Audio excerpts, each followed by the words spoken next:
Dans cet épisode captivant, la cruelle mère de Vikram tente de séparer Asmita de Krishi.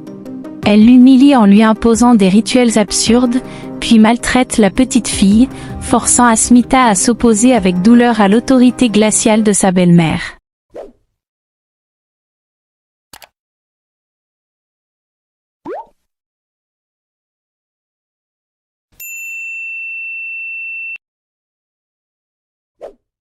L'épisode commence avec la mère de Vikram, un peu furieuse contre son fils.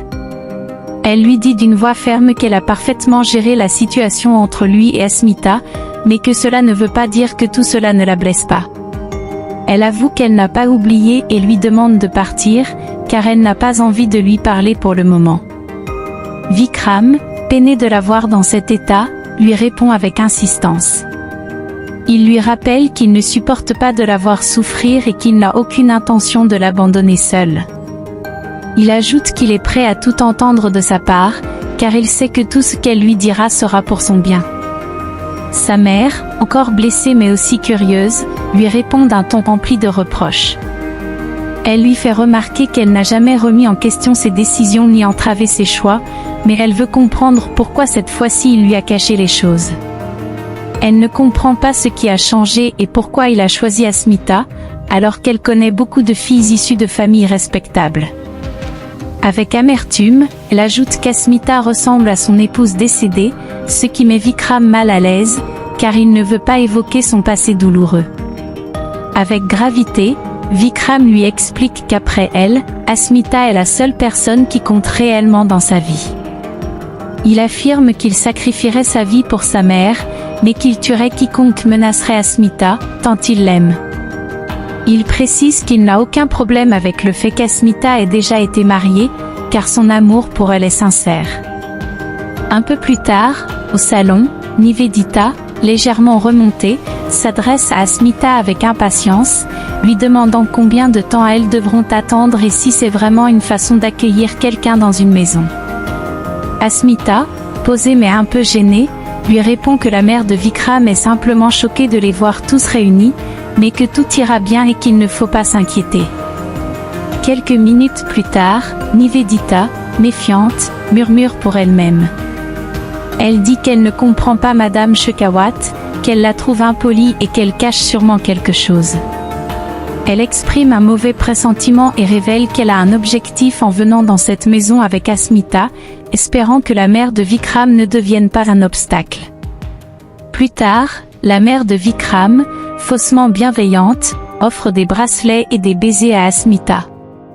Celle-ci, touchée, la remercie, mais la belle-mère laisse rapidement tomber le masque et la menace.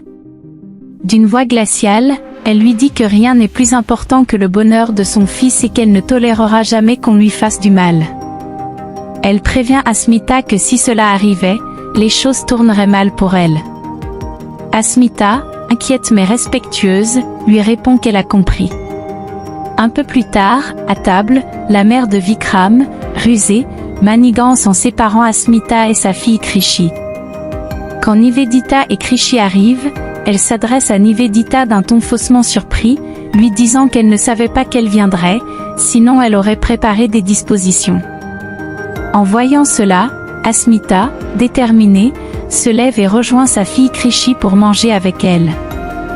Elle affirme à la belle-mère qu'une mère ne peut pas prendre son repas en sachant que son enfant n'a pas mangé correctement. La mère de Vikram, inflexible, lui rappelle alors que le rituel de mariage aura lieu dès le lendemain.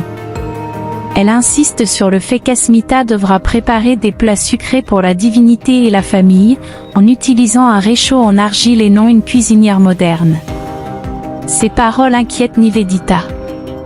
La belle-mère continue sur le même ton autoritaire, Asmita devra accomplir ce rituel pour obtenir sa première responsabilité en tant que belle-fille, tant qu'il ne sera pas accompli, elle n'aura aucun droit de décision dans la famille. Elle lui rappelle aussi une coutume, le mariage.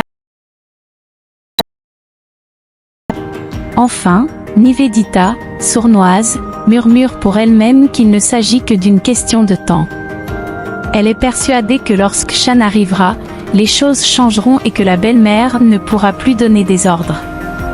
En attendant, elle compte bien informer Shan de tout ce qui se trame dans cette maison.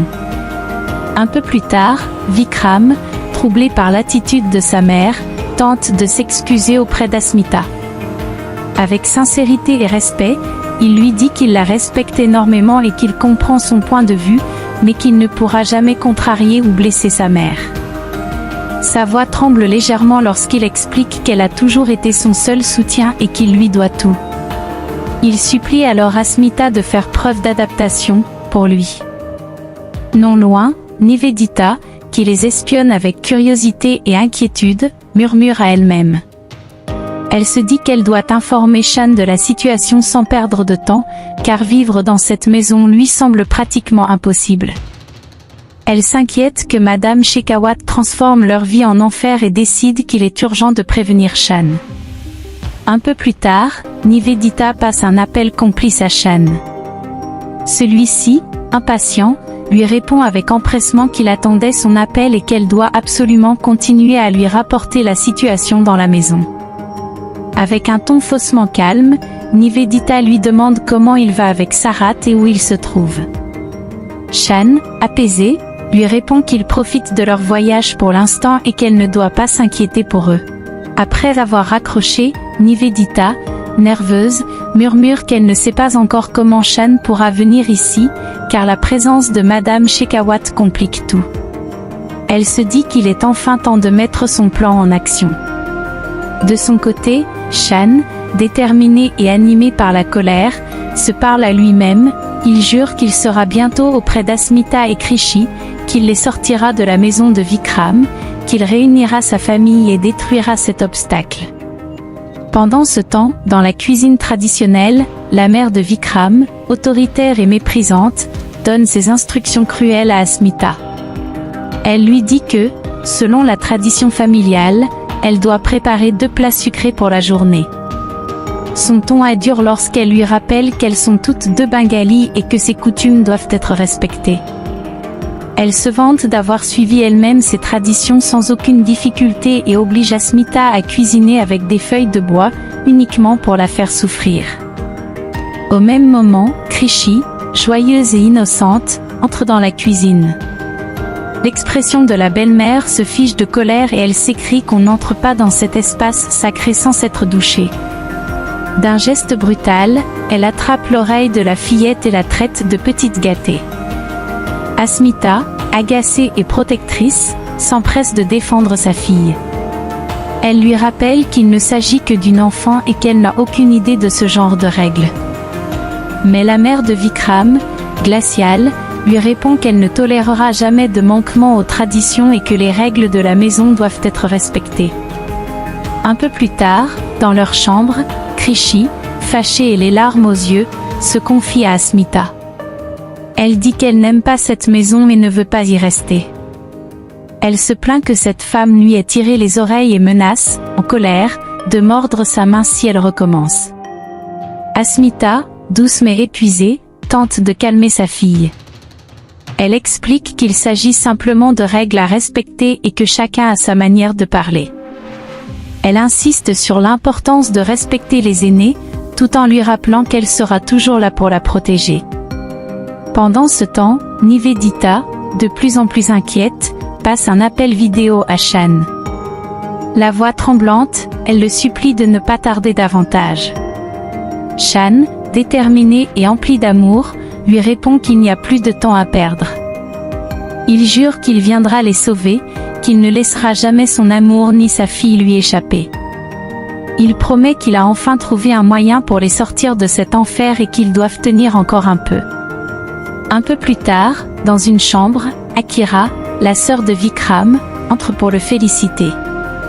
Avec un ton moqueur mais aussi surpris, elle lui avoue qu'elle a été choquée en voyant Asmita pour la première fois, car elle ressemble à sa femme décédée. Vikram, submergé par la colère et refusant d'entendre encore une fois parler du passé, lui coupe la parole d'une voix tranchante. Il lui dit qu'il ne veut plus jamais que quelqu'un évoque ce sujet.